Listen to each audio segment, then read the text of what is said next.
Do you have a specific narrative in mind? I mean, I wanted it to be like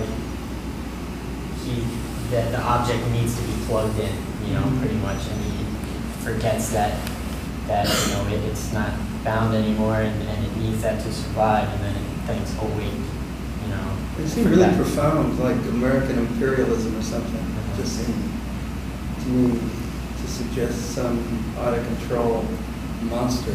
Really. It's a little like having your wallet slipped out of your pocket. We have just possibly worked harder interpreting it than he has worked interpreting it. Why should he interpret it? He's not, that's not his job. That's not the artist's job to tell you what they've done. It's the artist's job to do something that's interesting. Yeah, I don't want to be told. I just want to know that he knows. Yeah. He might not know. Some of the best artists, you ever read interviews with some really interesting artists or listened to them? I mean, they're often, artists vary. Some of them are dumb as a bag of hammers. That doesn't even mean they're dumb. They're just not articulate about what they're doing, perhaps. Hey, what do you think?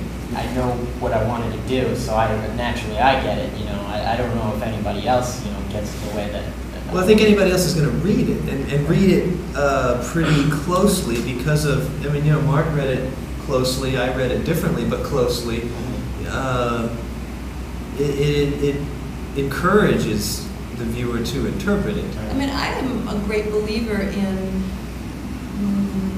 non-narrative about the world. Like, really, like, that creature was in that world, I felt completely convinced about it. Like, almost breathing or sneezing or jerking forward or things being in focus and out of focus. That was weird, Point too. of view Because, shots were good. like, sometimes you could see something, and then sometimes you felt like it was the creature who was looking at something, whatever it was, the pieces that fell off, they were all out of focus. So it made its own kind of weird sense. I don't know. Well, I mean, what's interesting to me is that there's all this talk tonight about meaning, subject matter, and you get up there and you have no agenda, and yet for me, something happens that's so much more specific in some odd way and poignant. I just found it interesting and entertaining, imaginative. Something should be said for that kind of lack of intentionality in a time in the art world, especially in academia, where students are being asked to just endlessly justify what they're doing, and in the art world too, in a very stupid, I think, reductive way.